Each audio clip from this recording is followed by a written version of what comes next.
प्यारे बच्चों, आपका हमारे इस YouTube चैनल पर बहुत बहुत स्वागत है। आज के इस वीडियो में हम लोग सीखने वाले हैं फ्यूचर कंटीन्यूअस टेंस का निगेटिव सेंटेंस, यानी कि फ्यूचर कंटीन्यूअस टेंस में निगेटिव सेंटेंस का, ठीक है, ट्रांसलेशन कैसे करते हैं, ये चीज आज हम लोग सीखेंगे बहुत ही आसान तरीके से। तो आइए देख लेते हैं।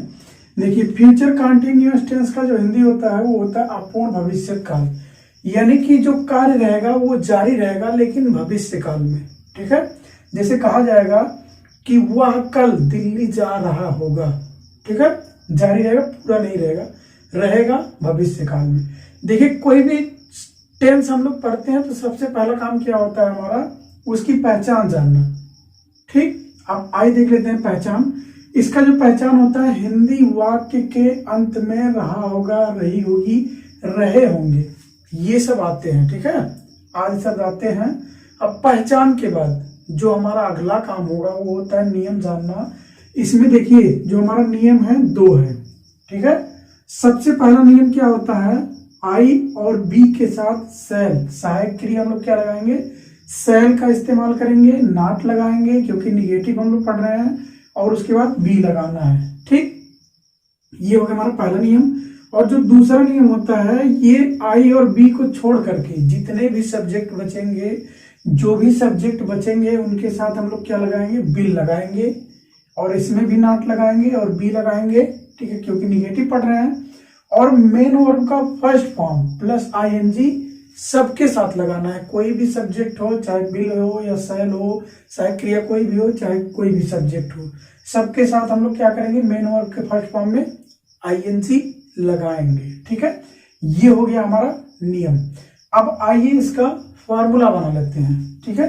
देखिए जो फार्मूला होगा, सबसे पहले क्या लिखेंगे, सब्जेक्ट लिखेंगे प्लस सेल या बिल हो जाएगा, और प्लस नॉट होगा क्योंकि निगेटिव पढ़ रहे हैं, प्लस बी होगा, ठीक है, ये तो लगाना ही लगाना है, और प्लस मेन वर्ब का फर्स्ट फॉर्म, ठीक है, और इसमें क्या करना है, आईएनजी जोड़ना है, ठीक।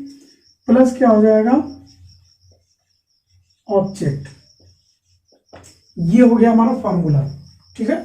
सबसे पहले सब्जेक्ट, फिर सेल या बिल, प्लस नॉट हो गया, प्लस बी हो गया, प्लस मेन वर्ब का फर्स्ट फॉर्म, प्लस आईएनजी हो गया, और प्लस क्या हो गया, ऑब्जेक्ट हो गया, ठीक है।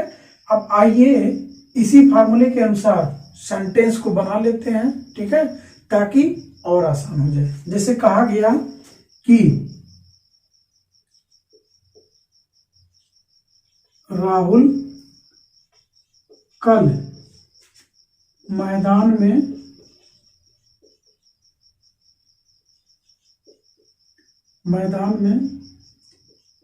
नहीं दौड़ रहा होगा, ठीक है, दौड़ रहा होगा। देखिए, कोई भी हिंदी वाक्य हमें मिलेगा, उसका अगर ट्रांसलेट करना है इंग्लिश में, सबसे पहला काम होगा उसकी पहचान जानना, और पहचान जानने के लिए हम लोग क्या करते हैं, लास्ट में जाते हैं, ठीक है। तो लास्ट में इस टेंस के सेंटेंस के जाएंगे तो क्या आ रहा है, रहा होगा आ रहा है, ठीक है। तो हम लोग जानेंगे कि फ्यूचर कंटीन्यूअस टेंस का है और बीच में नहीं आ रहा है, तो हम लोग जानेंगे निगेटिव सेंटेंस है, ठीक है, यानी कि फ्यूचर कंटीन्यूअस टेंस का निगेटिव सेंटेंस है। अब आइए इसका फार्मूला हम लोग जानते हैं, इसी फार्मूले के अनुसार इसका ट्रांसलेशन करते हैं, ठीक है। सबसे पहले क्या लिखना है, सब्जेक्ट लिखना है। सब्जेक्ट हमारा क्या है, राहुल है, ठीक है। राहुल के साथ हम लोग क्या लगाएंगे, बिल या सेल में से बिल लगाएंगे, ठीक है, क्योंकि हम लोग जानते हैं आई और बी को छोड़ करके जितने भी सब्जेक्ट आएंगे, जो भी सब्जेक्ट आएंगे, सबके साथ बिल लगाते हैं। तो राहुल के साथ बिल लगा दिए, प्लस नहीं आ रहा है तो नॉट लगाएंगे, प्लस बी लिखेंगे, उसके बाद मेन वर्ब का फर्स्ट फॉर्म लिखना है। तो दौड़ने की बात हो रही है ना, तो रन हो जाएगा, और इसमें क्या करेंगे, आईएनजी लगाएंगे, रनिंग हो गया। रनिंग कहाँ पे दौड़ रहा है, मैदान में। ऑब्जेक्ट क्या है, मैदान में, इन द फील्ड, ठीक है। अब देखिए उसके बाद यहाँ पे देखो कल दिया गया ना, यानी कि भविष्य काल में। तो जब फ्यूचर हम लोग पढ़ते हैं, कल के लिए हमेशा टुमारो का यूज करते हैं, ठीक। ये हो गया हमारा ट्रांसलेशन, ठीक है। आइए एक सेंटेंस और बना लेते हैं। जैसे कहा गया कि वह अपना काम नहीं कर रहा होगा। ठीक है, देखिए कोई भी हिंदी वाक्य मिलेगा, सबसे पहला काम क्या होगा, उसकी पहचान करना। पहचान करने के लिए लास्ट में जाएंगे तो क्या रहा होगा। ठीक है, अब हम लोग जानेंगे फ्यूचर कंटिन्यूअस टेंस है, ठीक, क्योंकि इसी में आता है रहा होगा लास्ट में। और यहाँ पे देखिए बीच में नहीं भी आ रहा है, लेकिन निगेटिव सेंटेंस है। ठीक है, फ्यूचर कंटिन्यूअस टेंस का निगेटिव सेंटेंस है। अब उसका फार्मूला हम लोग जानते हैं। ठीक है, आइए बना लेते हैं, इसका ट्रांसलेशन कर देते हैं। सबसे पहले सब्जेक्ट लिखना है। सब्जेक्ट हमारा क्या है, वह है।